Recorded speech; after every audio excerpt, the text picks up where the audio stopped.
ఎందుకు రాజు అయినా యేసుప్రభు పుట్టాడని చెప్తే సరిపోనుగా?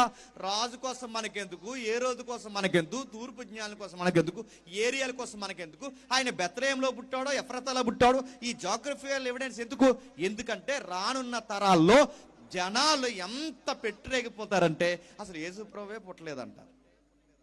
ఈ మధ్య అంటున్నారు లేదా, లింగుమని 10th క్లాస్ పాస్ అయిపోయి కరోనాలో పాస్ అయిపోయినాడు కూడా. కరోనాలో పాస్ అయిపోయారు చాలా మంది. లింగుమని 10th పాస్ అయిపోయి జడ్ జనరేషన్ బ్యాచ్ కూడా బైబిల్ అన్నారట, ఇది రైట్ కాదంట కదా అన్నారట. వీడికి తెలుసంట, వీడి బొంద. వీడి యూట్యూబ్లో వీడియోలు, ఇన్స్టా వీడియోలు, ఆ ఫేస్బుక్ వీడియోలు, ఆ వాట్సాప్ యూనివర్సిటీ వీడియోలు చూసేసి బైబుల్లో ఎర్రర్స్ ఉన్నాయంటగా, హిస్టరీ లేదంటగా, యేసుక్రీస్తు వారి పుట్టుక నిజం కాదంటగా. అంటే నువ్వు హిస్టరీ చదివేసావా? నీకు పొలిటికల్ సైన్స్ తెలుసా? అందుకే మీరు చూడండి, ఏదన్నా ఒక విషయం చెప్తున్నప్పుడు అబద్ధానికి ఆధారాలు ఉండవు, నిజానికి ఆధారాలు ఉంటాయి. అబద్ధానికి ఆధారాలు ఉండవడానికి, కథకి ఆధారాలు ఉండవడానికి ఆధారం ఏంటి చెప్పినా, మీ అమ్మమ్మలో పెద్దమ్మలో కథలు చెప్పినప్పుడు కథలు చెప్తారు ఏమని? అనగనగా ఒక రాజు, ఆ రాజుకి 7 కొడుకులు, ఆ కొడుకులు ఏటకెళ్తే ఆ జింకలు కొట్టడానికో పులులు కొట్టడానికో కాకుండా దరిద్రం కొలిది చేపలు కొట్టడానికి వెళ్ళారు. ఇది కథ. కథకి ఆన్సర్లు ఉండవు, కథకి లాజిక్లు ఉండవు, కథకి సాక్ష్యాలు ఉండవు. వెళితే వెళ్ళారు.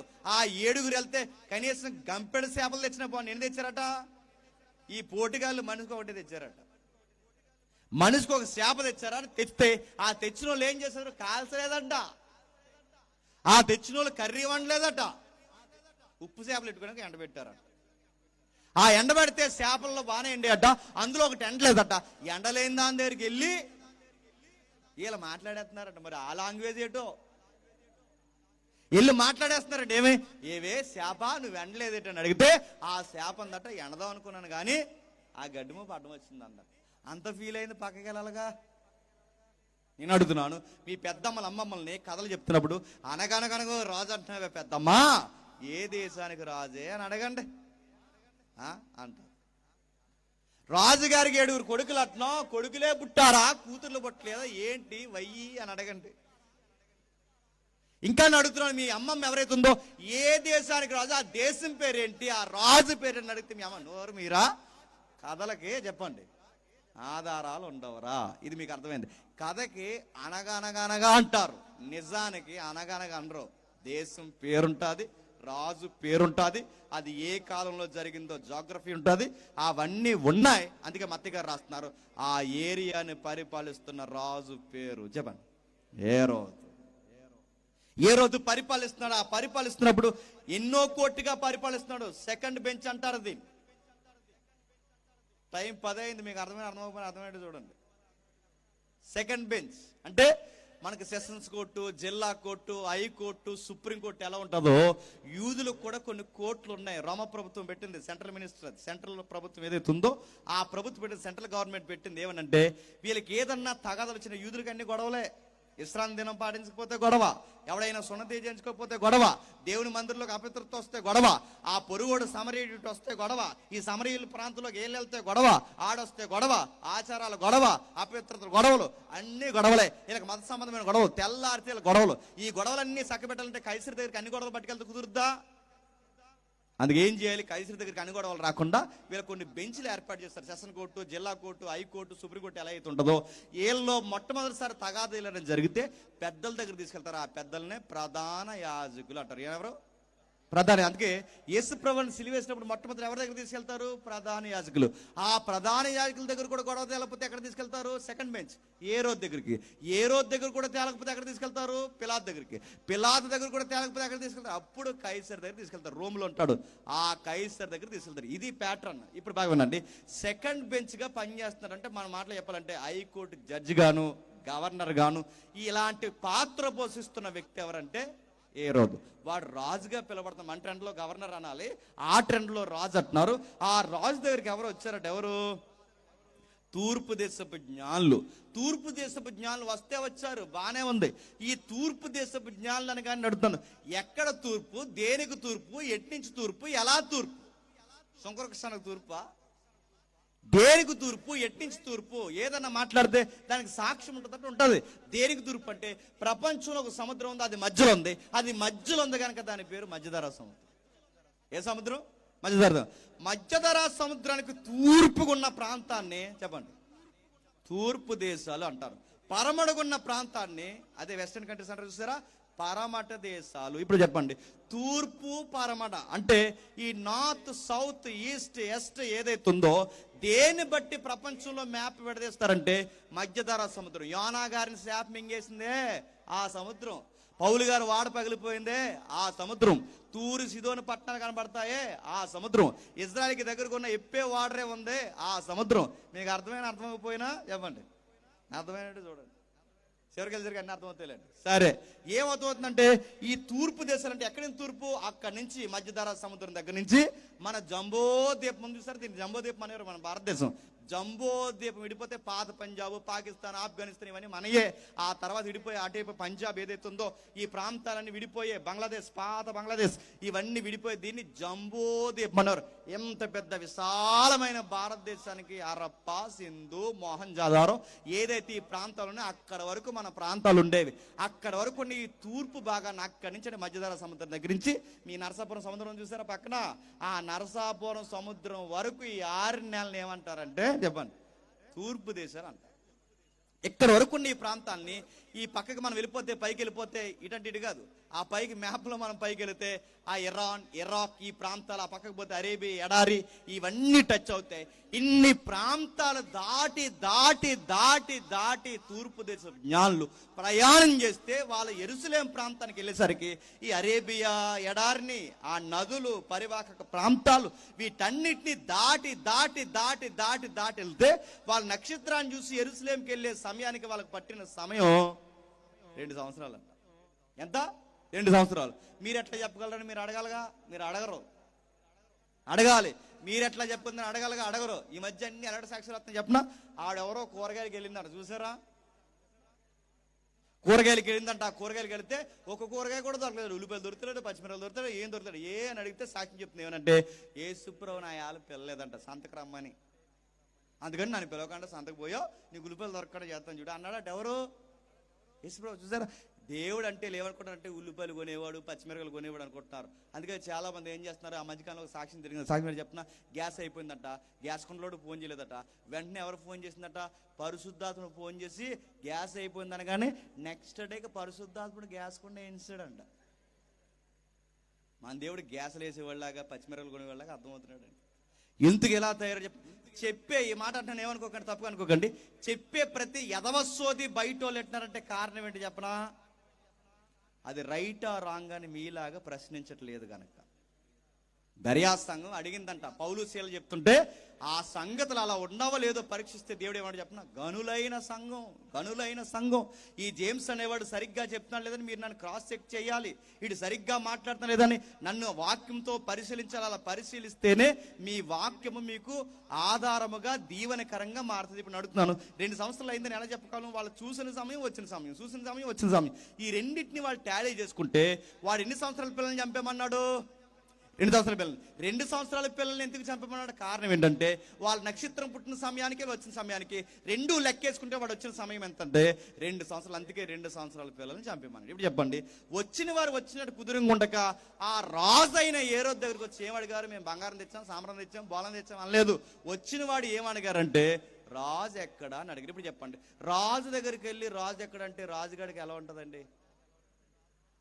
కంగారు వచ్చింది, తగలడిపోయింది, బాధపడిపోయాడు. రాజు దగ్గరికి వచ్చి రాజు ఎక్కడ అడిగితే వాడికి ఎలా ఉంటుంది? బాధ అయింది. నేను కింగగా ఉండగా మరొక రాజు అంటారు. ఇప్పుడు నేను రాజుగుండా మరో కొత్త రాజు పుడితే సెంట్రల్ ప్రభుత్వం ఇతను అడుగుతుందా కదా? నీ నియోజకవర్గంలో ఎవరో కొత్త రాజు అంట, కొత్త పార్టీ పెట్టారట, రోమ ప్రభుత్వాన్ని కుంపడి పెట్టే కొత్త విప్లవాలు వేస్తున్నాయట, నువ్వే ఉండగా మరొక రాజుగా తయారాడంటే నువ్వేం చేస్తున్నావని వాడి యొక్క విషయం మీద పరిష్కారం సమర్పించేంత వరకు వాడి మీద ప్రభుత్వం పనిష్మెంట్ తీసుకోదా?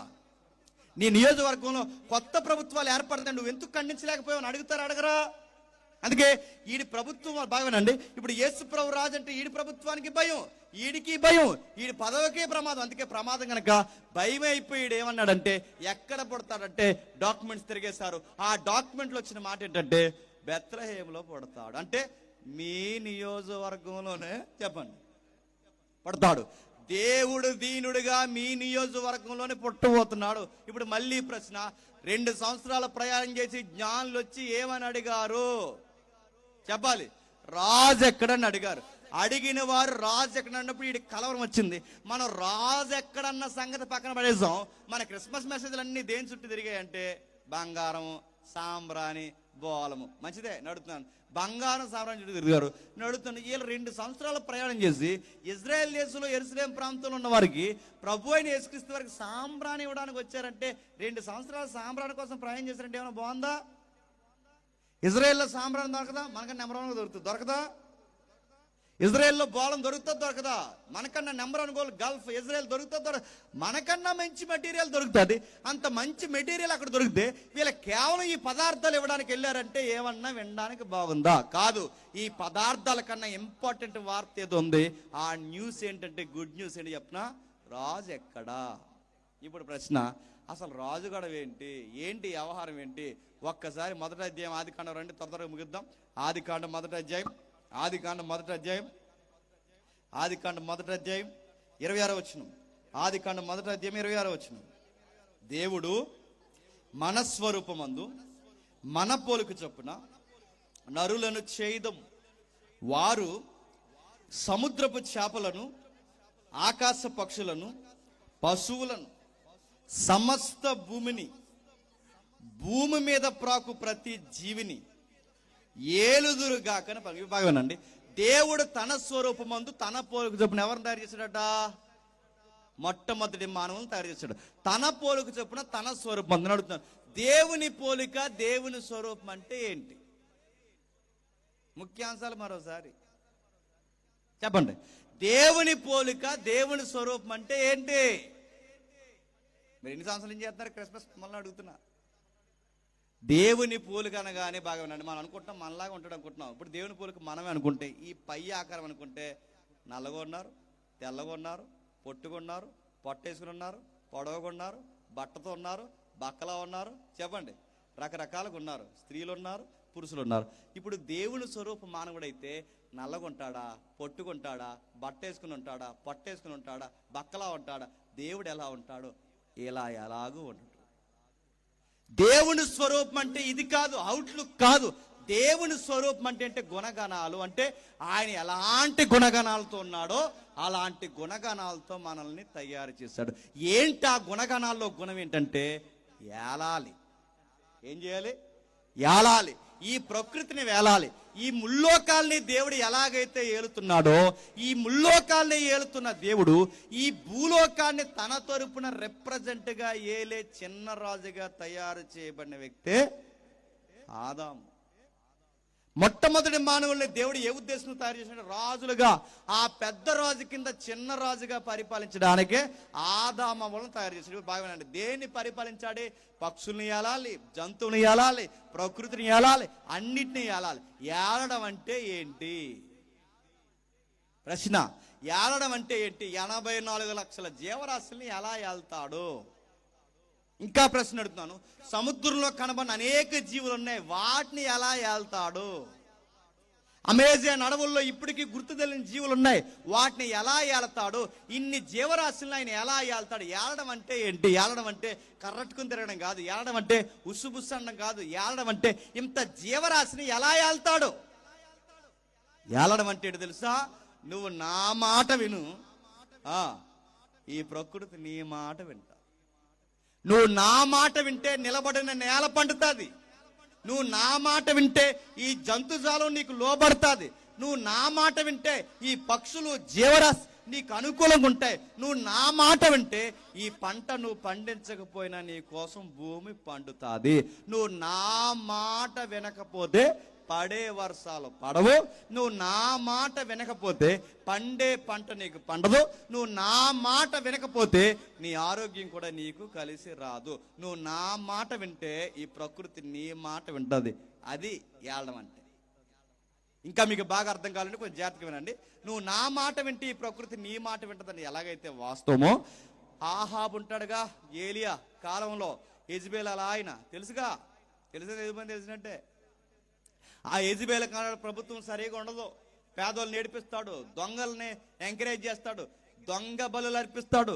ఆ బయలు ప్రభుత్వాన్ని తీసుకొస్తాడు, ఆ బయలు ఆరాధన దేశంలో పెడతాడు. అలా టైంలో ఏలియా గారు వెళ్ళి ముఖం మీద ఏలిపెట్టి ఇలా అంటాడు, నీ ప్రభుత్వం సరిగ్గా పరిపాలించట్లేదు కనుక 3.5 సంవత్సరాల దేశంలో చెప్పండి వర్షం పడదన్నాడు, పడలేదు. మళ్ళీ పడమన్నాడు, పడింది. మీకు ఏమర్థమవుతుంది?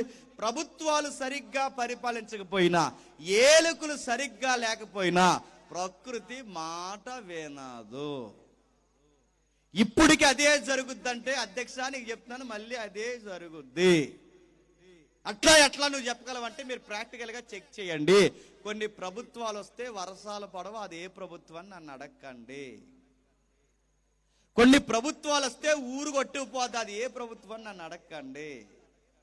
కొన్ని ప్రభుత్వాలు వస్తే నిత్యావసరాలు పెరిగిపోతే, కొన్ని ప్రభుత్వాలు వస్తే టమాటాలు కూడా దొరకవు, ఏ ప్రభుత్వాన్ని అడగండి. నీకేమర్థమవుతుంది?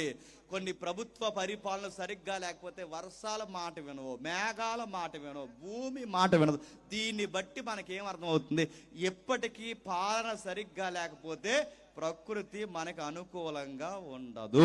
ఆదాం కథ చెప్పాడు, నువ్వు ఏలికగా ఉండాలి, ఈ ప్రకృతిని వేలాలి, ఏలితే భూమి పండుతుంది, జీవవృక్ష ఫలాలు నీకు అనుకూలం అవుతాయి. నువ్వు నా మాట వినకపోతే గడ్డికి, బాగా వినండి, గడ్డి తిని బతుకుతాం. నువ్వు నా మాట వినకపోతే జీవానికి ఏడుస్తావు, ఆ భోజనానికి ఏడుస్తావు, నీడకి ఏడుస్తావు, జబ్బుకి ఏడుస్తావు, చివరికి కష్టపడి మట్టే గనక చెప్పండి మట్టే అయిపోతావు.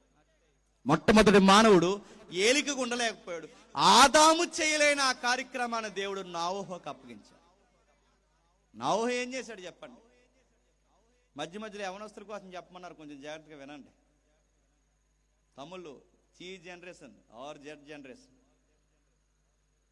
నోవహు కాలానికి వచ్చేసరికి ఏదైతే ఉందో, నోవహు కాలానికి వచ్చేసరికి నోవహు కాలంలో ఏం చేశాడు? నోవహును కూడా దేవుడు దీవించాడు. ఈ ప్రపంచానికి దీవెనకరంగా ఉండవయ్యా నోవహును దీవిస్తే నోవహు గారు ఏం చేస్తాడు చెప్పనా? ద్రాక్షరసం దాకా పడిపోయాడు. ఆయన ఏమో పండు తినబడ్డాడు. దేవుడు మాట పాయింట్ చేశాడు, నీ భార్య మాట విని, నీ భార్య మాట విని, నా మాట కన్నా ఎవరి మాట విన్నావు? నీ భార్య మాట విని. ఆవిడకో మాట చెప్తే బాగుంది, ఆదం గారు ఏంటి పిల్ల ఇలాంటి పని చేస్తున్నావు, దేవుడు తినొద్దు అన్నాడు నువ్వు తినమంటున్నావు, దేవుడు వద్దన్న పని చేస్తున్నావు, ఇలాంటి చేస్తే మనం అందరం కలిసి మంట కలిసిపోతాం, ఏంటి ఈ పని అని వాళ్ళ ఆవిడని అడిగితే బాగుంది, నవ్వమని అడగలేదు పెద్ద మనసు. ఆవిడని చూస్తేనే పాటలు వచ్చేస్తాయి ఈయనకి. ఎవరికి? ఎముకగా చెప్పండి, నా మాంసంలో మాంసమా చెప్పండి, నా ఊపిరి లోపల నా ప్రాణంలో ప్రాణం. ఆవిడ చూస్తే పద్యాలు వచ్చేస్తే, ఆవిడని చూస్తే పాటలు వచ్చేస్తే, ఆవిడ చూస్తే అంత డియట్లే. నేను అడుగుతున్నాను, ఆవిడ చూస్తే అడిగితే బాగుండి, అడగలేదు, ఏమయ్యాడు? పతనం అయ్యాడు. ఇప్పుడు నోవహుకి దేవుడు బాధ్యత తప్పించాడు. నోవహు ఏం చేశాడు చెప్పండి? ఆయన పండు తినబడ్డాడు చెప్పండి. ఈయన ద్రాక్షరసం అంటే ఇద్దరిని ఏలుకుండమని ఉన్నాడా? ద్రాక్షరసం తాగి నోవహు పడితే ఏమైంది? తన కొడుకులు నగ్నంగా చూశారట. వస్త్రాలు లేని తన తండ్రి దేహాన్ని నోవహు కొడుకులు చూస్తే నోవహు కొడుకులు ఏమయ్యారు తెలుసా? శాపానికి గురయ్యారు. ఏమయ్యారు? శాపానికి గురయ్యారు. ప్రశ్న అర్థం చెప్పండి. ఒక మగాడు దేహాన్ని, కొంచెం రాడికల్ గా మాట్లాడుతున్నాను ఏమనుకోకండి, ఒక మగాడు దేహాన్ని మగాడు చూస్తేనే తరతరాలు శాపానికి గురైతే, ముఖ్యాంశాలు మరోసారి, ఒక మగాడు దేహాన్ని ఒక మగాడు చూస్తేనే శాపానికి గురైతే, నేను అందరిని అడుగుతున్నాను, ఈ నీలి చిత్రాలు చూస్తే ఈ సన్నాసిగాళ్ళు అందరూ ఏమైపోతారండి? నేను సీరియస్గా, సన్నాసి అన్నారంటే భూత అనుకోకండి. సన్నాసి అంటే ఏంటంటే సన్యాసికి ఆపోజిట్ అని. సన్యాసి అంటే ఏంటి? అన్ని దేవుని కోసం వదిలేసుకుని పోయినాడు. సన్నాసి అంటే ఏంటి? అన్నిట్లో మునిగి తేలేవాడు. చెప్పండి, ఆడే సన్నాసి. నడుతున్నాను. బ్లూ ఫిల్మ్ చూసే వాళ్ళు ఏమైపోతారు? ఫోర్న్ వీడియోలు చూసే వాళ్ళు, ఐటమ్ సాంగ్ కోసం పిచ్చెక్కిపోయే వాళ్ళు ఏమైపోతారు? వాళ్ళ కోసం చూసి సొంగ కాచుకునే వాళ్ళు వస్తారని మళ్ళీ చెప్తున్నాను. నీకెందుకు దేవుడు దీవించి చెప్పనా? నీ ఏదైతే గుర్రపు సెకలింపులు ఉన్నాయో, ఆ కామ త్వరత ఏదైతే ఉందో, ప్రతి దాన్ని చూసి సొంగ ఎలాగైతే గారుస్తున్నావో, నోవహు కొడుకులు నోవహు దేహాన్ని చూస్తేనే తరతరాల శాపానికి గురైతే, నీకు సంబంధం లేని దేహాన్ని నీ మొబైల్లోను, నీ రీల్స్ లోను, నీ వాట్సాప్ లోను, నువ్వు వాల్పోస్టర్ లోను, సినిమాల్లోను, ఐటమ్ సాంగ్ లో చూస్తే దేవుడు నిన్ను దీవిస్తాడా? పతనం చేసి పడేస్తాడు ఏమనుకుంటున్నావు? ఆస్వాదిస్తాడా? నీ డీపీలు ఏం పెడుతున్నావు? నీ స్టేటస్లు ఏం పెడుతున్నావు? నీ ఇన్స్టా దేనికోసం? కామతురత్వం ఉందా? కామతురత్వం ఉంటే ఏమవుతావు? ఇతరుల దేహాన్ని చూసిన వాళ్ళు ఏమయ్యారు బైబిల్లో? నోవహు దేహాన్ని నోవహు కొడుకులు చూస్తేనే వాళ్ళ శాపానికి గురైతే, దారంటి పోయే వారి మీద కామెంట్ చేసి, వాళ్ళ పర్సులు చూసి సెగిలించి, ఇలాంటి దరిద్రమైన నీచమైన నీలి చిత్రాలు చూస్తున్న వాళ్ళు ఏమైపోతారు? మంట కలిసిపోతారు. నేను చెప్తున్నాను. సీరియస్ గా చెప్తున్నాడు. ఇది దేవుడు చెప్తున్న మాట, ఇది దేవుని కార్యం. ఈ జనరేషన్ బాగుపడకుండా అనంత కాలంలోనే ఇంకా బారెడి కాలం బతకాల్సిన వాళ్ళు యాక్సిడెంట్లు ఎందుకు పోతున్నాడు? ఇది భూమికి బరువుడు, ఇది ఊరికి బరువు, ఇది కుటుంబానికి బరువు, ఇది పనా పాట, వాడు వేసుకున్న డ్రెస్, వాడి వ్యవహారం, వాడి కట్టింగ్లు, వాడి గడ్డాలు, ఆ మేకపోతే గడ్డాలు చూస్తే సగం భయం వేస్తుంది. కన్ను మీద కట్ చేసేసుకుంటున్నారు, గడ్డ మీద కట్ చేసేసుకుంటున్నారు. ఇంకా చెప్పండి, నాకు గుర్తురాట్లేదు. ఈ పీకల మీద అడుగుతున్నారు బ్లేడ్ బ్యాచ్ చేయడం, మీరు అందరూ అడుగుతున్నారు బ్లేడ్ బ్యాచా? ఇలా గీతలు గీసుకుని ఈ పనికి మాల సినిమా యాక్టర్ సినిమా రిలీజ్ అయిందట. ఆ సినిమా యాక్టర్ రిలీజ్ అయితే ఆ పనికి మాల సన్నది మన డబ్బులు దొబ్బేసి వాళ్ళు అందరూ వాళ్ళు ఎవరు? ఆ సినిమా యాక్టర్లు, దొంగలు, తెరల మీద దొంగలాళ్ళు. వాళ్ళ సీరియస్ కాదు, ఇండస్ట్రీ కాదు, ఈ సొసైటీని బాగు చేసే దొంగ ఇండస్ట్రీ. దీని మీద మన మీద కేసు ఫైల్ చేసిన ఇండస్ట్రీతో కూడా ఫైట్ చేసే పెద్దలు ఈ సొసైటీలో చాలా మంది ఉన్నారు. వీళ్ళ సమాజానికి మంచి నేర్పించలేదు, సమాజానికి వైలెన్స్ నేర్పిస్తున్నారు. ఏం నేర్పిస్తున్నాడు? ఆ హీరో గడంట నోట్లో కత్తెట్టుకుని ఈ చేతితో తలకి లింగి పైకి కట్టుకుంటే ఈ పనికి మన సన్నాసిగాలు అందరూ కలిసి మన ఈదులో ఫ్లెక్స్ కట్టండి, ముందు వీళ్ళు నరికైతే దరిద్రం. మీరు ఊరికి బరువు, సేడ పీడ. మీరు దేనికి? మీకు దేవుడు భయం ఉండదు, పెద్దల భయం ఉండదు, ఒక చదువు ఉండదు, ఒక బాధ్యత ఉండదు, ఒక పనికిరాని నడుతాడు. కొడితే రెండక్కం తిరంగాయలకు రాదు. మీరు దేనికి బరువు? వీడి బైక్ తోలే విధానం కరెక్ట్ కాదు, వీడు నడుతాడు. ఇలాంటి పోరంబోగ పనులన్నీ చేస్తే మళ్ళీ పోరంబోగంటే భూతానికోకండి. పోరంబోగంటే చెప్పిన గవర్నమెంట్ పనికిరాని భూములను ఏమంటారు చెప్పండి? పనికిరాని భూములు పోరంబోగని ఎలా అంటారో, సమాజంలో పనికిరాని వాళ్ళని కూడా ఏమంటారు చెప్పండి? వారంబోగ్గాళ్ళు. మళ్ళీ చెప్తున్నారు, వీళ్ళు దేనికి పనికి వస్తారు? వీళ్ళ పనికి మాన శనికావేశంతో చేసిన పనులు మీతో పోతాయా? నీ భార్యని ఎంటాడతాయి, నీతో పోతాయా? నీ పిల్లల్ని ఎంటాడతాయి, నీతో పోతాయా? నీ కుటుంబాన్ని ఎంటాడతాయి. నువ్వు చేసే ఈ కామతురత చూపులు నీతో పోతాయా? నీ కుటుంబాన్ని ఆర్థిక అభివృద్ధి లేకుండా చేస్తాయి. మానో, నీ కళ్ళు అదుపులో పెట్టుకో, నీ చూపులు అదుపులో పెట్టుకో, నీ నొడాన్ని అదుపులో పెట్టుకో, నీ దేహం కాని దాన్ని చూడకూడదన్న ఒక ఆలోచన కంట్రోల్లో పెట్టుకో. నావో కొడుకులు నావో దేహాన్ని చూసి నవ్వుతే ఏమయ్యారు? ఒక మగాడి దేహాన్ని చూసి ఒక మగాడిని నవ్వుతే నెల అయిపోతే ఇతరుల దేహాలను చూసి సలుపుతున్న వారులారా, నీ భవిష్యత్తు అంధకారం అయిపోతే ఏమనుకుంటున్నారు? నెక్స్ట్ జరిగింది ఏమైంది? నావో తర్వాత మళ్ళీ ఒక ప్రవక్త వచ్చాడు, నావో తర్వాత మళ్ళీ ఒక వ్యక్తి వచ్చాడు, ఆయన పేరు అబ్రహాం. అబ్రహాం గారు ఏం చేశారు? వాగ్దాన భూభాగాలు నిలబడితే వాగ్దాన భూభాగాలు ఉండక కరువు వచ్చిందని చెప్పి ఆ కరువు వచ్చిందని ఐగుప్తికి వెళ్ళండి. ఎవడు చెప్పాడు, ఏం చెప్పాడు మనకు తెలియదు, కానీ ఐగుప్తికి వెళ్ళండి. వెళితే ఏమైంది? ఐగుప్తులు డబ్బు ఉంది, ఐగుప్తులు ఆహారం ఉంది, ఐగుప్తులు అధికారం ఉంది, ఐగుప్తులు లేటెస్ట్ కల్చర్ ఉంది, అన్నీ ఉన్నాయి. కానీ అప్డేట్ నాగరికత ఉన్న దగ్గర ఎక్కడైనా మీరు గుర్తుపెట్టుకోండి, విలువలు ఉండవు. చాలా మంది గొప్ప చెప్తారు, మా పిల్లలు టౌన్లో ఉన్నారు, మా పిల్లలు పలానా సిటీలో ఉన్నారు, మా పిల్లలు పలానా విదేశాల్లో ఉన్నారంటే ఉన్నారు, సొదొమ గొమొర్రాలో ఉన్నారని చెప్తున్నాం మాకు, అంతే. ఆ నవ నాగరికత కలిగిన అప్డేట్ కల్చర్ ఉన్న దగ్గర ఎలా ఉంటుంది? పాపం స్పీడ్గా ఉంటుంది, ఉండదా? ఐగుప్తిలో నాగరికత చాలా వేగంగా ఉంది, ఐగుప్తిలో పాపం కూడా వేగంగా ఉంది. అక్కడ అత్తిలకి అడ్డు అదుపు లేదు, అబద్ధాలకు అడ్డు అదుపు లేదు, పొరుగుడు భార్యలతో పోయినా తప్పు కాదు, ఏది తప్పు కాదు. ఆ ఏరియాలోకి ఇలాంటి విలువలు లేని మనుషులు, అధికారులు, సామాన్యులు కూడా తయారయ్యారని అబ్రహాం గారు తెలిసి ఏం చేస్తాం? ఆకలితో చచ్చిపోతామా, అన్నం తినడానికి వెళ్దామని దేవుడి మీద అనుకోవాల్సిన ఈయన మానవ స్వభావంతో ఆలోచించి ఐగుప్తికి వెళితే ఏమైంది మనకు తెలుసు. శారమ్మకి అబ్రహాం గారు ఒక మాట చెప్పారు, ఇదిగో నీ అందం నా ప్రాణానికి చాలా ప్రమాదం అయ్యేలా ఉంది, అది నువ్వేం చేస్తావంటే, అందరు చూస్తున్నా నేను సీరియస్గా నేను చెల్లి అంటాను, అందరు చూస్తున్నా నువ్వు నన్ను సీరియస్గా. ఆవిడ ఒప్పేసుకుంది, ఆయన ఏం చెప్పినా ఒప్పుకుంటుంది ఈవిడ. అందరు చూస్తుండగా ఆవిడేమో అన్నయ్య అని పిలిచేస్తుంది, అందరు చూస్తుండగా ఈయనేమో చెల్లి అని పిలిచేస్తున్నాడు. ఈయన చెల్లి అన్నయ్య అని పిలుచుకుంటే ఐగుప్తిలో సింహాసనమే కూర్చున్నాడు, అబ్రహాం గారినే బావగారు అనుకుంటున్నాడు ఆడు ఎవడో. అందుకే బావగారు గిఫ్ట్లు ఇవ్వడం మొదలు. బావగారు అంటే ఎవరు ఇక్కడ? అబ్రహాం గారు. గిఫ్ట్లు ఇచ్చి ఆవిడ ఇంటికి తీసుకెళ్ళాడు, ప్యాలెస్కి తీసుకెళ్తే దేవుడు రాత్రి వచ్చారు. అబ్బాయి ఆవిడ అమ్మాయి అనుకుంటున్నా, ఆవిడ 20 ఏళ్ళు వచ్చి అనుకుంటున్నారు. ఆవిడ వయసు ఎంత అప్పటికి? 60 ఏళ్ళు. శరం 60 ఏళ్ళు కూడా అంత అందంగా ఉందంటే సంతూరు ఆడుతుంది అనుకోకండి. ఏవుడు ఈ మధ్య ఏదో రాసుకుంటే ఎర్రగా తొక్కు ఊడిపోతుంది, అలాంటి ఏం రాయలేదు ఆవిడ. అవి రాయకుండా పోతారు, క్యాన్సర్ వచ్చి. మళ్ళీ చెప్తున్నాను, నేను సహజంగా 3 పూట్ల స్నానం చేయండి, కొంచెం రంగు వస్తారు, పేడ రాస్తే రారు. శారం ఏమి వాడలేదు. ఎందుకు గుర్తుపెట్టుకోండి, మనం ఎంత వాడినా దేవుడిచ్చిన బ్యూటీ, అవునా కాదా? నువ్వు ఎన్నన్నే వాడు, ఎన్నన్నా చేయి, నీటిగా ఉండి కాదంటలేదు. కానీ తెలుగులో సామెతుంది, ఎలకతో ఏడాది ఉతికినా చెప్పండి నలుపు నలిపే కానీ చెప్పండి తెలిపోదు. శారమ్మ సబ్బులు వాడితే అలేదు, శారమ్మ క్రీమ్స్ వాడలేదు, శారమ్మ 60లో ఉన్న ఆవిడ 20లో ఉన్నట్టు ఎలా కనబడుతుందంటే దేవుడిచ్చిన అందం ఆవిడకి. అయినా అందం అంటే కలర్ కాదు, అందం అంటే ఏవి కాదు, అందం అంటే ఈ అలంకరణ కాదు. అందం ఏంటో చెప్పిన, అసలు శారమ్మ అందం అంటే చెప్పిన ఆవిడకున్న గుణగణాలే అందం. గుణవతి తల్లి. భర్త మాట వింటుంది, కూర్చోమని దగ్గర కూర్చుంటుంది, లేక మన దగ్గర లెగుతుంది, ఏ మాట చెప్పినా వింటుంది. చివరికి అలాంటి మాటలు కూడా వాళ్ళు లోబడి శారమ్మ చెప్పాడు, తీసుకెళ్ళాడు. దేవుడు చెప్పాడు, రాత్రి ఐగుప్తు రాజుకి వార్నింగ్ ఇచ్చాడు. ఆ మంత్రులు కూడా పొగిడేస్తున్నారంట ఎవరిని? శారమ్మని. మంత్రులు అంటే ఎలా ఉండాలండి? ఈ ఏరియాలో వాటర్ దొరకలేదు, ఈ ఏరియాలో భూములు దొరకలేదు, ఈ ఏరియాలో పలానా ప్రాబ్లం ఉంది, ఈ ఏరియాలో ఇది ఉంది, అది చెప్పాలి మంత్రులు.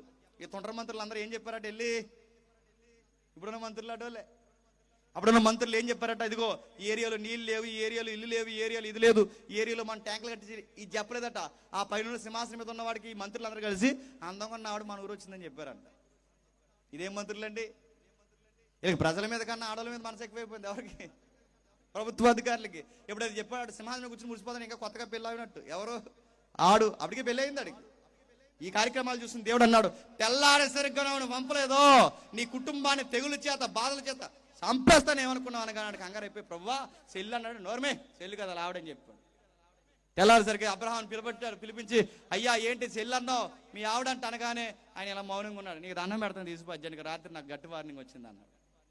తీసుకొచ్చాడు. ఇప్పుడు బాగునండి, వస్తూ అబ్రహాం ఏం తెచ్చాడు? శాపం తెచ్చాడు. ఆదామేమో భూమికి శాపం తెచ్చాడు, జీవితానికి శాపం తెచ్చాడు. నోవహు ఏమో కొడుకులకి శాపం తెచ్చాడు. అబ్రహాం ఏమో ఇశ్రాయేలు పిల్లలు ఇదే భూమి మీద 400 సంవత్సరాలు బానిసలుగా ఉంటారని శాపం తెచ్చాడు. ఎవరినైతే ఏలికగా ఉండబట్టినాడు ఆ ఏలికలు ఏం తెస్తున్నారు చెప్పండి? శాపం తెస్తున్నారు. ఆ బానిసలుగా ఉన్న 430 సంవత్సరాలు బానిసలుగా ఉన్న వారిని ఇడిపించడానికి దేవుడు ఒక నాయకుని పుట్టించాడు. ఆ నాయకుడి పేరు మనకు తెలుసు, మోసే. మోసే వచ్చి ఏం చేశాడు? నడిపిస్తాను ఇసుకించేశారు మోసేని. భోజనం చేసేసి అనేవారట, భోజనం ఆకాశం నుంచి తిని ఆకాశం నుంచి వస్తే ఆ ఆకాశం నుంచి ఆహారం తినేసి అన్నారట, నీళ్ళెత్తాడా అని అడిగారట. ఆహారం ఇచ్చిన నీళ్ళు ఇవ్వడండి, నీళ్ళు తాగేసి అన్నారట, రేపు టిఫిన్ ఎడతాడా అని అడిగారట. ఇశ్రాయేలు కొన్నంత వంకరతనం ఎవడుకున్నదండి. ఇసిగించేశారు, బాధించేశారు. చివరికి ఏదోటి కలో మెతుకు ఎడారులు ఏదో దొరుకుతుంది, పచ్చని మొక్క నీటి చుక్కలేని దగ్గర ఏదో ఒక ఆహారం దొరుకుతుందని కలో మెతుకులో తిని బతకాల్సింది పోయి అరణ్యంలో అన్నారట, మేము మాంసం లేకపోతే మా లైఫ్ వేస్ట్ అన్నారట. ఎవరు? అరణ్యంలో. ఆహారం అంటే ఆకాశం నుంచి వచ్చింది, మన్నా వచ్చింది, మాంసం తిన్నారు, అన్నీ తిన్నారు. ఇసుకుపోయాడు. ఓ రోజు దేవుడు అన్నాడు, వెళ్ళి వారిని ఆశ్రవదించవయ్యా అని చెప్పాడు దేవుడు. ఇల్లు ఆశ్రవదించమన్నాడు, మాట్లాడమన్నాడు. ఆ బండతో మాట్లాడిన ప్రజలు నీళ్ళు ఆడుతున్నారంటే, బండతో మాట్లాడమంటే బండను ఏం చేశాడు చెప్పండి? కొట్టాడు. బండతో మాట్లాడమంటే బండను ఎప్పుడైతే కొట్టాడు, బండను కొట్టే సమయానికి దేవుడు కోపం, మోసేయ్ ఇలా రా, ఆ లెబనోను పర్వతాలు ఎక్కు, ఆ పైనుంచి చూడు, ఆ పాలు దేని ప్రవేశించి పాలిస్తున్న అదే వాగ్దాన భూభావం ఎలా ఉంది? బాంధ ప్రభు అన్నాడు, బాంధ అన్నాడు, బాంధ ప్రభు అన్నాడు, బాంధ అన్నాడు, బాంధ ప్రభు అన్నాడు. ఓ మాట చెప్తున్నాను, నువ్వు వెళ్ళవన్నాడు. ఎందుకు వెళ్ళినావు అంటే, ఇశ్రాయేలీలైన నా ప్రజల ఎదుట నా పరిశుద్ధతను తగ్గించావు. మాట వినలేదు. ఆదాము మాట వినలేదు, శాపం తెచ్చాడు. నావో మాట వినలేదు, శాపం తెచ్చాడు. ఇప్పుడు నువ్వు మాట వినలేదు, శాపాన్ని తెచ్చి పెట్టుకున్నావు. నెక్స్ట్ మరలా దేవుడు 350 సంవత్సరాల్లో న్యాయాధిపతులను ఇచ్చాడు. ఆ న్యాయాధిపతులు 24 మంది న్యాయాధిపతులు ఇస్తే 24 మంది న్యాయాధిపతులు ఏం చేశారు చెప్పండి? ఒక ఆయనకి బలం ఇస్తే ఇంకెక్కడా స్థలం లేదని వెళ్ళి ఢిల్లీలో తొడమే పడుకున్నాడు. ఆయన ఎవరో మీకు తెలుసు. 24 మంది న్యాయాధిపతులు ఒక పిరుకోడు, గిద్యోని పిరుకోడు. ఆ పిరుకోడిని పరాక్రమశాలని చేస్తే నేనే హీరో అని చెప్పుకున్నాడట. ఒక ఆయన బంగారం చొక్కాయి చేయించుకున్నాడు, ఒక ఆయన ఢిల్లీలో తొడమే పడుకున్నాడు. ఒక్కొక్కరు లంచాలకు మరిగా రకరకాల 24 మంది న్యాయాధిపతులు ఏదో ఒక సెక్టార్లో దేవుడిని ఆయాస పెట్టారు. మీకేం అర్థమవుతుంది? ఒక్కరైనా సరిగ్గా పరిపాలిస్తున్నారా? నోవహును పరిపాలించమన్నాడు, పరిపాలించలేకపోయాడు. ఆదామును పరిపాలించలేకపోయాడు. అబ్రహాముని ఏలికగా భూమికి దీవెనకరంగా ఉండమన్నాడు, ఉండలేకపోయాడు. ఇప్పుడు 24 మంది న్యాయాధిపతులు ఉండమన్నాడు, ఉండలేకపోయారు. ఆ తర్వాత సమూయేలు వచ్చాడు. సమూయేలు ఉన్నంతకాలం బాగా ఉంది. సమూయేలు గర్భాన పరమ సొంటలు పుట్టా, పండిత గర్భాన చెప్పండి. ఆ పుట్టినోళ్ళు ఏం చేస్తారు? లంచాలకు మరిగారు, న్యాయాన్ని తిప్పేశారు, పేదోళ్ళని బాధ పెట్టారు.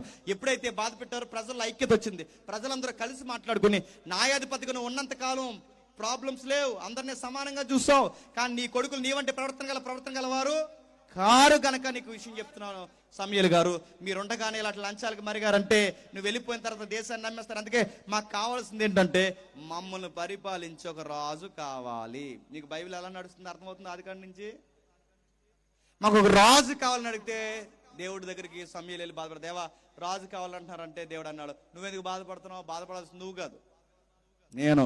నన్ను రాజు కాదని ఒక మానవుడిని రాజుగా కోరుకుంటున్నందుకు బాధపడాల్సింది నువ్వు కాదు, నేను బాధపడాలి. అయినా ఒక మాట అంటున్నాను, నువ్వు బాధపడొద్దంటే ఆ మాటకు అర్థమని చెప్పిన, నీ కొడుకులు తినంగా ఉండుంటే, ప్రజల్లో గుసగుసలు లేకుండా ఉండుంటే, ప్రజల నోట ఏ మాట రాదో తెలుసా? మాకు రాజు కావాలని అడగరు.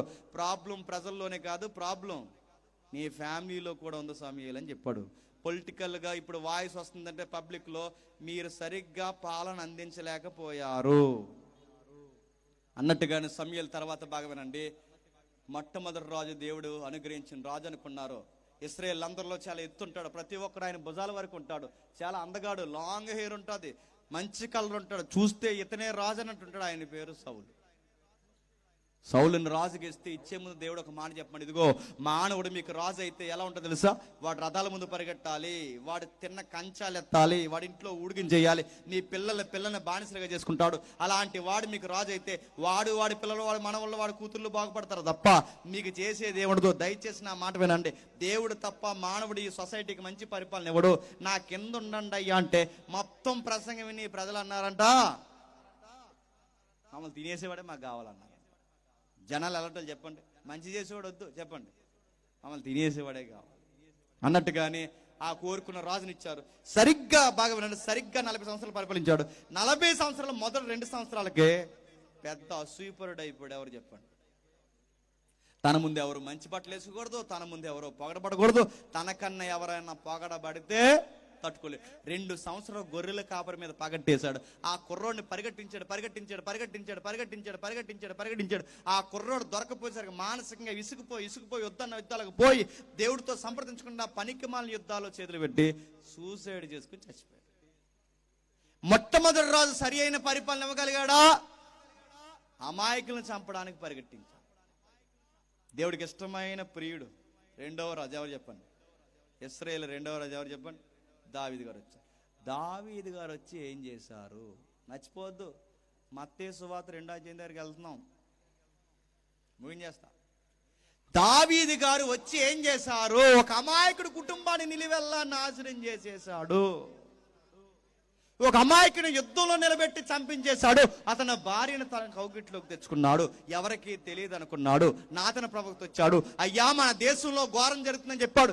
ఏం ఘోరం జరుగుతుందంటే పేదోళ్ళకి ఘోరం జరుగుతుంది. ఒక బలిసినోడు ఉన్నాడు, ఆ బలిసినోడికి గొర్రెలను కోసుకుని తినాలని అనిపించింది. ఆ గొర్రెలను కోసుకుని తినాలనిపించిన ఆ బలిసినోడు ఎన్నో గొర్రెల మందులు ఉండగా ఆ గొర్రెల మందులో గొర్రెను తినకుండా ఆ పేదోడు బంగారు బొమ్మలాగా పెంచుకుంటున్న ఒకే ఒక గొర్రె పిల్లని ఎత్తుకెళ్ళిపోయాడు. ఆ బలిసినోడికి జాలి కనికరం లేదనగానే సర్వం లేచాడు దావీదు గారు. ఎవడాడు మన ఆస్థానంలో ఉండదనగానే అప్పుడు దావీదు గారితో నాతన ప్రవక్త మోమాటం లేకుండా చెయ్యిలా మీదకెత్తన్నాడు, ఆడెవడో కాదు మీరే. ఆ అమాయకుడి పేరు ఉరియా, ఆ గొర్రె పిల్ల పేరు బెత్షెబా, ఆ బలిసినోడి పేరు అయ్యా మీరే. నేననగానే మీరే. కృంగిపోయాడు, తప్పు అయిపోయింది ఒప్పుకున్నాడు. దావీదులోని గొప్పతనం ఏంటంటే చనిపోయేంత వరకు దేవుడిని పట్టుకుని ఏడుస్తూనే ఉన్నాడు. ప్రత్యక్షంగానో పరోక్షంగానో ఎలా మాట్లాడుకున్నా సౌలు పడ్డాడు చెప్పండి, దావీదు పడ్డాడు. మీకేమర్థమవుతుంది ఇవన్నీ చదువుతుంటే? ఒక్కరైనా ఆది కాండ నుంచి దావీదు వరకు ఒక్కరైనా సరి అయిన పరిపాలన ఇస్తున్నారా? ఇవ్వట్లేదు. 3వ రాజు వచ్చారు ఇశ్రాయేలుకి, నేను ముగిస్తున్నాను. ఎవరు? సొలొమోను. వచ్చి ఏం చేశాడు? ఏం చేయడం ఏంటి? Official 700, unofficial 300. ఏటని అడగండి. అది అఫీషియల్ హౌసెస్ 700 అట, అన్అఫీషియల్ 300 నడుతుంది. 1000 మందిని. అది మామూలు గుండెకే కాదండి. ఎవరిని ఒక ఆవిడ తినంగా ఉండకపోతే హిమాలయాలు పోదామనిపిస్తుంది. మొగోళ్ళకి తాడేపల్లి గుడిలో ఉందంట భార్య భార్యల సంఘం. ఎవరినంటే నెంబర్ ఉంది చెప్తాం రండి. ఒక ఆవిడ ఉంటేనే తినంగా ఉండలేకపోతున్నారట. అలాంటిది 1000 మంది. సొలొమోను ఎంత ఎత్తికెదిగాడంటే ఆఫ్రికా దేశంలో ఉన్న శాబా దేశపు రాణి కూడా సొలొమోను దగ్గరికి వచ్చిందట. నువ్వు కట్టే కట్టడాలు కానీ, దేవుడు నీకు ఇచ్చిన జ్ఞానం కానీ, నువ్వు మాట్లాడే విధానం కానీ, నీ సామెతలు కానీ, కీర్తనలు కానీ, నువ్వు చెబుతున్న ప్రసంగాలు చూస్తుంటే పిచ్చెక్కిపోతుంది. ఆ పరిపాలన నుండి నేను రాణిగా ఉండే కన్నా నీ ఇంట్లో వంట పని చేసుకుంటే బతికేయాలనిపిస్తుంది అన్నది. అంతగా ఆశ్చర్యపోయింది సొలొమోను చూసి. ఇంకేమందో తెలుసా? ఇంకా కొంతమంది వచ్చారు, మీ ఇంట్లో బల్ల దగ్గర పని చేసుకుంటే సరిపోను, భూపతులు వచ్చారు, అధిపతులు వచ్చారు, అందరూ వచ్చారు, సొలొమోన్ని పొగిడారు. సొలొమోను మాటలు వినడానికి రాజ్యాలు సైతం వదిలొచ్చి విన్నారు. అంతా బాగుంది. కట్ చేస్తే 1000 మందిని చేసుకుంటే సొలొమోను మాటలు వినే రోజులు పోయాయి. సొలొమోనే భార్యల మాటలు వినే రోజులు వచ్చేసాయి. వాళ్ళు కూర్చోమంటే కూర్చుంటున్నాడట, లెగమంటే లెగుస్తున్నాడట, ఏది చెప్తా చేస్తాడట. చివరికి అమ్మలెక్కలు అందరూ కలిసి ఏం చేశారంట?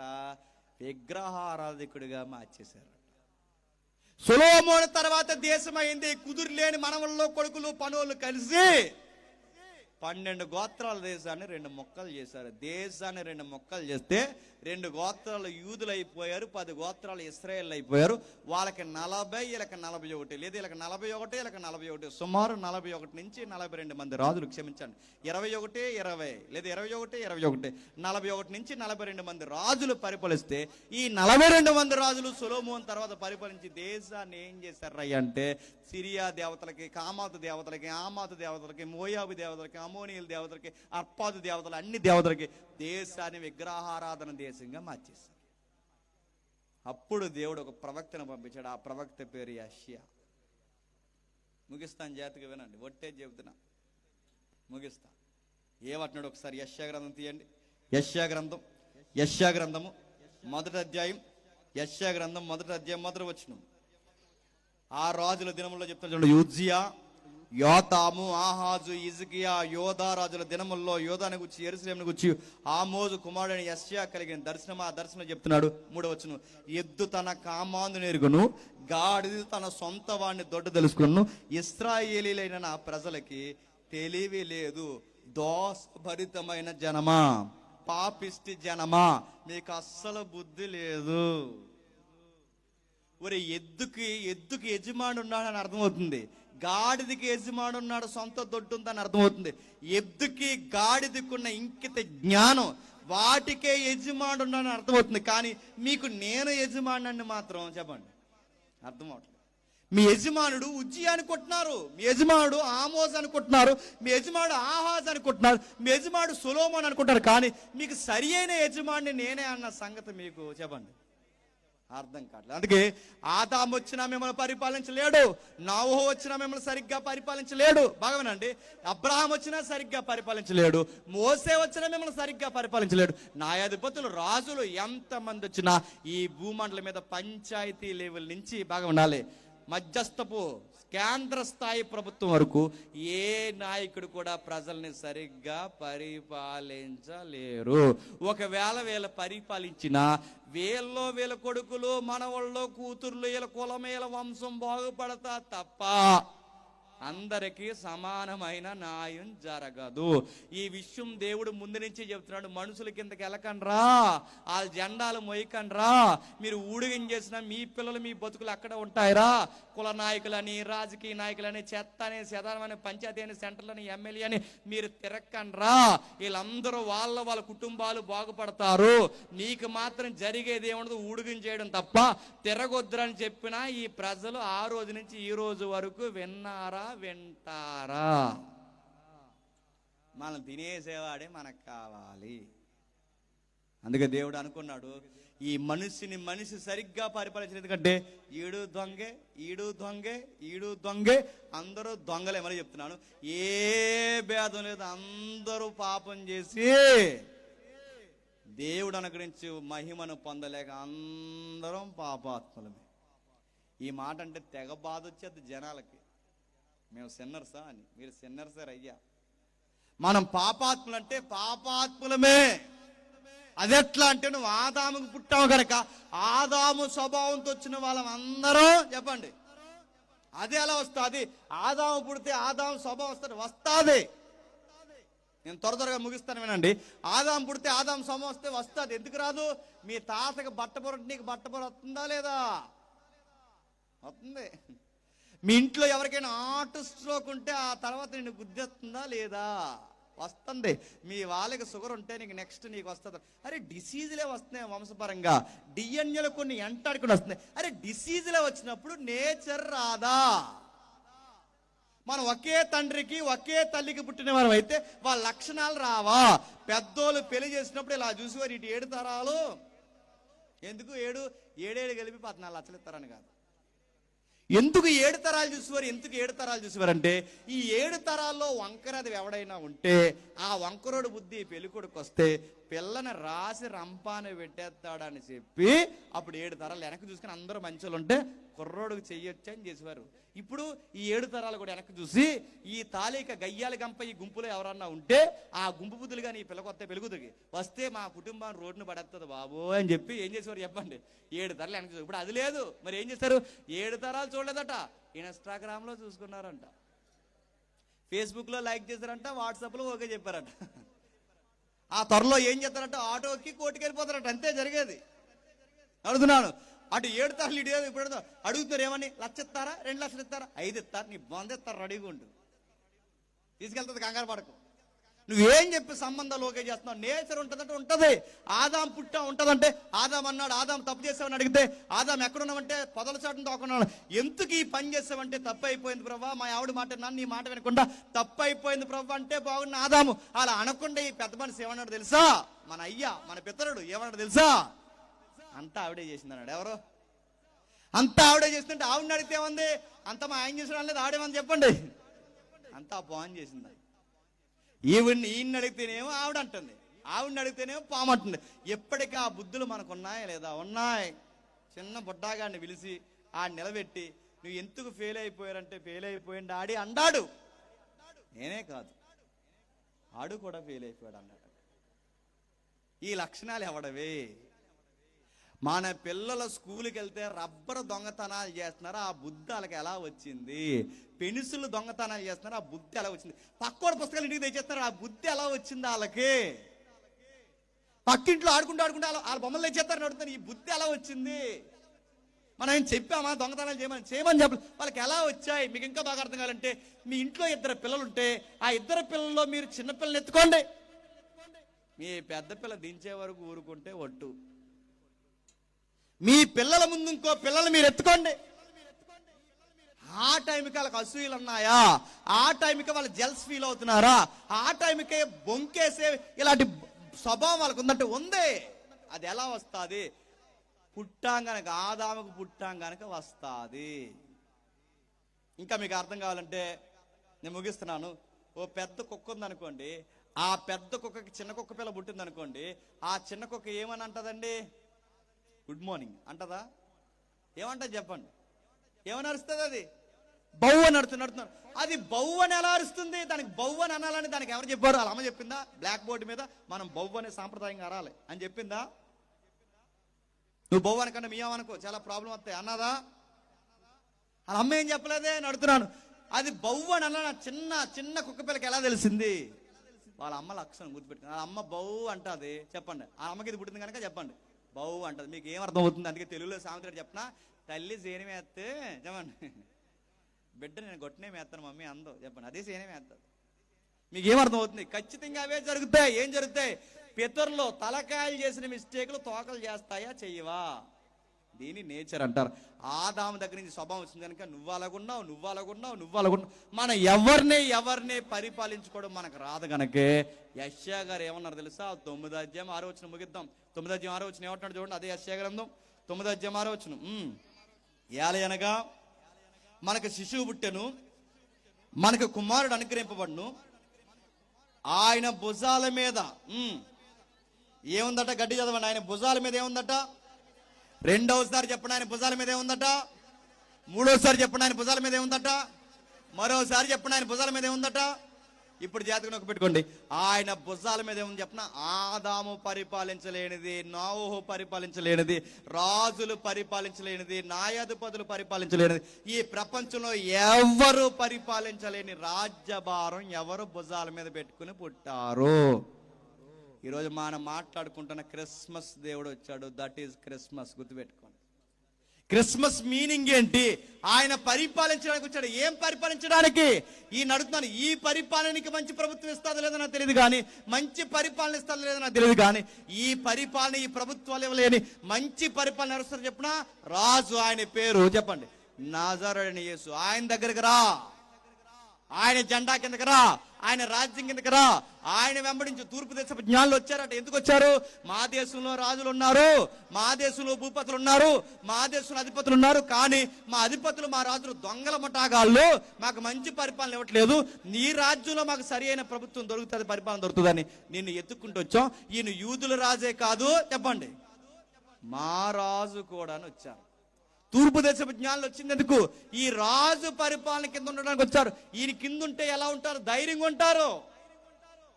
కష్టం వచ్చిన ఆయన చూసుకుంటాడు, బాధ వచ్చిన ఆయన చూసుకుంటాడు, సమస్య వచ్చిన ఆయన చూసుకుంటాడు, ఏదో వచ్చిన ఆయన చూసుకుంటాడు. ఈ ప్రభుత్వాలు ఏమన్నా మనకి మచ్చిన మాట నిలబెడుతున్నాయా? వాగ్దానాల్లో ఒక వాగ్దానం ఏంటి చెప్పినా నవ్వాలి ఎడలు తెలుసు. వాగ్దానంలో ఒక వాగ్దానం ఏంటి చెప్పినా వాగ్దానాల్లో ఒక వాగ్దానం. మళ్ళీ మన ప్రభుత్వం వస్తే పాత బ్రాండ్లు తెస్తాం అన్నారట. పాత బ్రాండ్లు ఏంటి? బ్రాండ్లు నేను అడుగుతున్నాను. ఆలో బ్రాండ్ తెచ్చారు, ఏలో బ్రాండ్ తెచ్చారు. నేను అడుగుతున్నా, ఈ బ్రాండ్లన్నీ ఎవడి మీద ప్రయోగం? మా తాతలు చచ్చిపోరు, మా అయ్యలు చచ్చిపోరు, మా పితరులు చచ్చిపోరు. ఈ పనికి మాలిన తాగుబోతు మద్యం షాపులకి జనాలు ఇంతమంది చచ్చిపోయినా మా చిన్నప్పుడు ప్రభుత్వాల నుంచి కూడా చెబుతున్న మాట ఏంటి చెప్పినా, మా ప్రభుత్వం వచ్చిన తర్వాత మద్య నిషేధం చేస్తాం అన్నారు లేదా? మా ప్రభుత్వం వచ్చిన తర్వాత మద్యాన్ని నిషేధం చేస్తాం. మద్యాన్ని చేశారా? చేయరు. రాసి పెట్టుకోండి, ఎప్పటికీ చేయరు. అది సెంట్రల్లో చేయదు, స్టేట్ చేయదు, పంచాయతీ చేయదు, ఈ జిల్లా కూడా చేయదు. ఎందుకు చేయదు చెప్పినా చేయరు. సగం ప్రభుత్వానికి వచ్చే ట్రెజరీ ఎక్కడి నుంచి వస్తుంది చెప్పండి? మధ్య అందుకే మన పితరులు పోయిన వాళ్ళకి లెక్కలేదు, మన అయ్యలు పోయిన వాళ్ళకి లెక్కలేదు, వాళ్ళు ఏం చేసినా లెక్కలేదు. మనం మాత్రం ఆ జెండా మోయడానికి పుట్టాం. మన అయ్యలకి సిగ్గులేదు, చెప్తున్నాను, మనకే సిగ్గులేదు, మన కొడుకులకి సిగ్గులేదు. వీళ్ళకి మొయ్యడం వల్ల వాడి కుటుంబం జాతి బాగుపడతాడు. నీకు నీ పిల్లలకి ఏమొచ్చింది? నీ బంధ ఏమొచ్చింది? నీ పిల్లలు చదివించు. నేను మళ్ళీ చెప్తున్నాను, నీ పిల్లలు ఉన్నతంగా చదివించు. ఈ పనికి మాలిన రాజకీయాల్లో తిప్పకుండా ఈ రొంపు రాజకీయాలు, ఒరే మన బడుగు బలహీన వర్గాల్లో చదువుకోకపోతే గౌరవం లేదురా అని చెప్పి మన రాజు పుట్టాడరా మనలాంటి వారి కోసం. ఆయన నీతికి పడి నిలబడితే ఆయన రాజ్యానికి నీ చదువుని నీ భవిష్యత్తును ఆశీర్వదిస్తాడరా. వీళ్ళ వెనకాల తిరిగే కన్నా ఈ రాజు కోసం ఇది తిరగరా అని చెప్పు. నీ బిడ్డలు బాగుపడతారు సమాజాన్ని. మేము తిరిగి నాశనం అయిపోయాంరా, మీరు తిరక్కండ్రా. వీళ్ళ బర్త్డేకి కేకులు మోసి వీళ్ళ గేట్ల ముందు నిలబడి జెండాలు కట్టి మాకు ఇరిగింది ఒరిగింది ఏమి లేదురా, వాడి ఎకరాలు కొనుక్కున్నారా, మనకు సెంటు భూమి కూడా లేదురా అని చెప్పు నీ పిల్లలకి. నీకు బుద్ధిని ఎడితే చెప్తావు. నువ్వెక్కడ చెప్తావు? నువ్వు ఇటు దేవుళ్ళో తిరుగుతావు, రాజకీయంలో తిరుగుతావు. నిన్ను ఏమనాలో మాకు అర్థమవుతావు. నడుతాను ఏం చెప్తున్నావు? ఆ రోజు దేవుడు చెప్తున్నాడు ఏమని, రే మనుషుల కింద తిరక్కండి, మీకు రాజు మనుషులు కాదు, మీ కింగ్ ఎవరో తెలుసా చెప్పండి? నేను. నా యొద్దకు రండి ప్రయాసపడి భారం మోసుకుంటున్న సమస్త జనులారా, నా యొద్దకు రండి. నీకు నీళ్ళు కావాలా, నీకు దప్పిక, నీకు ఆహారమా, నీకు ఇబ్బందా, నీకు ఇల్లా వాకిలా ఏదైనా ఈ రాజు నమ్ము, షరతులు వర్తిస్తాయి. ఆ రాజు నమ్మితే నీకు కావలసిందల్లా సమస్తాన్ని సమకూర్చి జరిగిస్తా. నేను ముగిస్తున్నా. నిజంగా ఈ రాజుని బలంగా నమ్మిన వాళ్ళు ఎలా ఉంటారు చెప్పనా? వ్యాధి వచ్చినా భయపడరు, మళ్ళీ చెప్తున్నాను, తుఫాన్ వచ్చినా భయపడరు, శ్రమ వచ్చినా భయపడరు, ఎలాంటి వ్యక్తులు మన మీద పగబెట్టినా భయపడరు, ఎంత సమస్య వచ్చినా భయపడరు. ఎందుకు భయపడరు అంటే వాళ్ళ గుండెలోకి ధైర్యం ఏంటి చెప్పనా?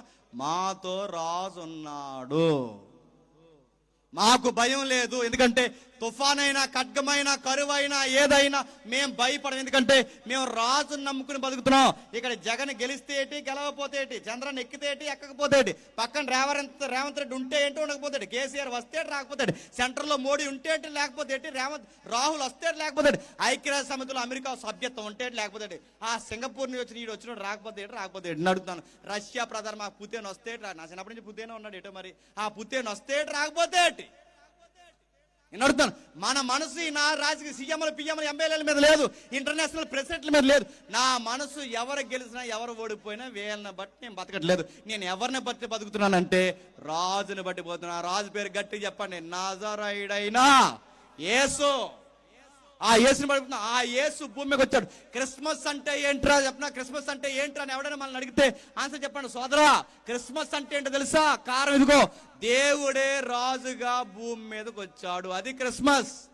నిన్ను పరిపాలించడానికి వచ్చాడు, నన్ను పరిపాలించడానికి వచ్చాడు.